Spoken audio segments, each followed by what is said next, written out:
Good afternoon students. Last time हमने आप लोगों को करवाया था म्यूचुअल इंडक्शन क्या होता है। आज बेटा हमारा बहुत ही इंपॉर्टेंट छोटा सा टॉपिक है, लेकिन बहुत ही इंपॉर्टेंट टॉपिक है according to examination point of view. Topic का नाम है एडी करंट्स।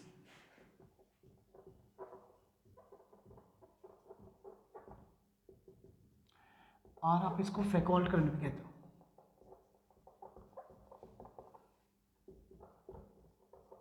फैकल्ट करंट भी कहते हो। तो बेटा अब फैकल्ट इसलिए क्योंकि नाम था ये उस फिजिक्स का जिन्होंने ये करंट दिया था, तो इसलिए इनको फैकल्ट करंट भी कहा जाता है। तो एक्चुअली में ये है क्या चीज़ है eddy current?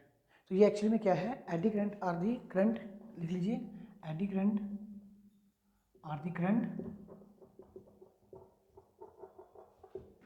induced in the body of a conductor, induced in the body of a conductor when magnetic flux linked with circuit, the circuit changes। तो ठीक है, इनको हम फैकल्ट करंट क्यों कहते हैं? क्योंकि ये सबसे पहले जो करंट को इन्वेंट किया था फैकल्ट ने किया था, इसलिए हम इनको फैकल्ट करंट भी कहते हैं। ठीक है, तो इसको याद रखना। ये क्या है? एडी करंट और द करंट क्या है? Current, the current induce in the body of a conductor, induce in the body of a conductor, किसी कंडक्टर में इंड्यूस होता है ये, लेकिन कब? जब magnetic flux linked with the circuit क्या होता है? चेंज होता है। ठीक है, और बात का ध्यान में रखना इसका, ये तो मैंने आप लोगों को डेफिनेशन बताया। आप याद रखना इसमें सबसे मेन बात, जो मैग्नीट्यूड ऑफ इंड्यूस करंट है वो कैसे देगा? देखो, जो मैग्नीट्यूड ऑफ इंड्यूस्ड करंट जो है इज गिवन बाय बेटा आई के साथ इंड्यूस करंट वो करते हैं, ये होता है इंड्यूस्ड ईएमएफ अपॉन इंड्यूस्ड ये, ठीक है, रेजिस्टेंस की वैल्यू होती है, वैल्यू ऑफ रेजिस्टेंस, ये याद रखना। बट अकॉर्डिंग टू, अगर हम देखें, but according to Faraday law, अब इसको हम लिख सकते हैं ना, I is equal to E by R, ये तो हम लिख सकते हैं, क्योंकि इंड्यूस्ड ईएमएफ अलग थी, इंड्यूस्ड करंट अलग था। इंड्यूस्ड जो करंट था वो क्या था? इंड्यूस अब एक्चुअली में है ये ओम्स लॉ ही है, आप लोगों को पता होगा V is equal to I R, पढ़ा है ना। तो V एक्चुअली में क्या है? पोटेंशियल जो वहाँ पे राइज हुआ, लेकिन ये ईएमएफ इंड्यूस हुई है, इंडक्शन हुई है इसकी, तो इसलिए हमने E लिखा। तो according to Faraday law of EMI, ठीक है, हमें पता है हमें पता है कि जो E होता है वो माइनस d∅dt होता है। अब यहाँ पे आप लोगों को पता क्या है कि जो मैग्नीट्यूड होता है इंड्यूस्ड ईएमएफ का वो directly proportional to the rate of change of magnetic flux होता है। लेकिन अगर हम डायरेक्शन की बात करें तो जो ईएमएफ पैदा हो रही थी वो अपनी ही प्रोडक्शन को क्या कर रही थी? अपोज कर रही थी, तो इसलिए हमने यहाँ पे साइन नेगेटिव इंप्लीमेंट किया। हम यही साइन हम यहाँ पे इंप्लीमेंट कर देंगे, तो देयरफॉर जो इंड्यूस्ड करंट होगा माइनस d∅dt अपॉन R होगा। वो अलग बात है कि अगर कॉइल है कोई वहाँ पे और उसकी n नंबर ऑफ टर्न्स है, तो आप उसको n से मल्टीप्लाई करना चाहते हो, वो आपकी चॉइस है। तो ये तो बेटा कंसेप्ट एडी करंट का, लेकिन कुछ कभी कभी इसकी एप्लीकेशन भी पूछी जा सकती हैं।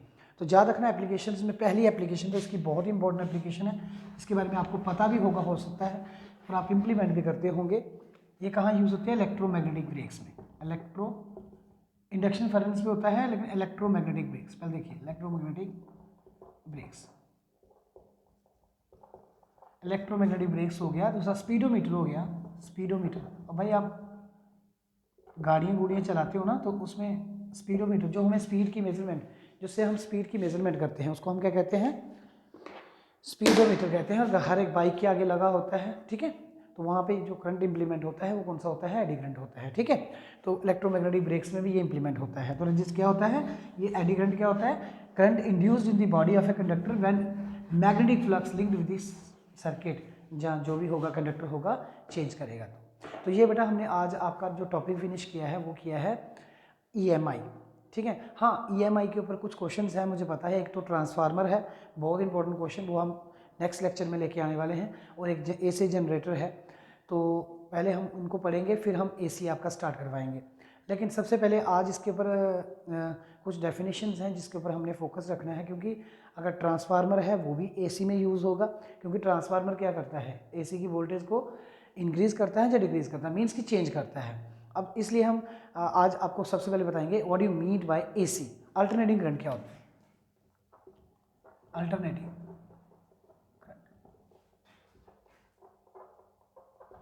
तो अल्टरनेटिंग करंट क्या होता है? It is that type of current, which changes its direction periodically, changes its direction periodically and magnitude with time,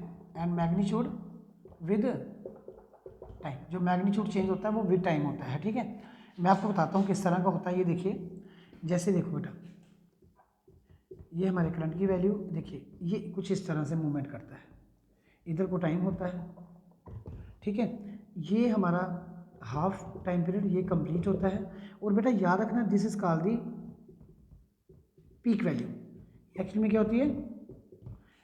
peak value of AC, this is the peak mean maximum value जो है AC की होती है।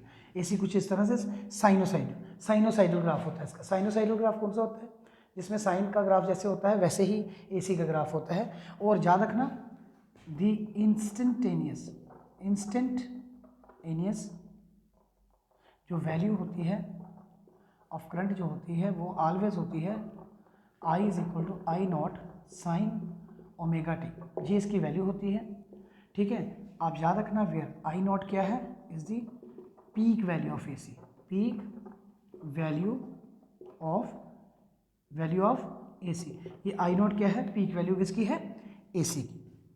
Omega angular frequency है AC की, ये होता है 2π/t।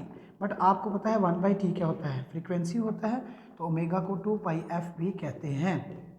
ठीक है, तो ये मैंने आप जो बताया है ये एक्चुअली में अल्टरनेटिव करंट, आप लोगों ने करंट इलेक्ट्रिसिटी में पढ़ा हुआ है। That type of current which changes its direction periodically, या हुज डायरेक्शन चेंजेस पीरियोडिकली, ऐसे भी कह सकते हो, हुज डायरेक्शन चेंजेस पीरियोडिकली।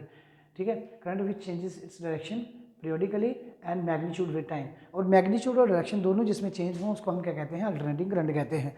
तो याद रखना इस तरह का ग्राफ होता है। तो जो इंस्टेंटेनियस वैल्यूज कौन सी होती है? At any time, at any instant of time जो इसका करंट का वैल्यू रहेगा वो होगा I is equal to I not sine omega T.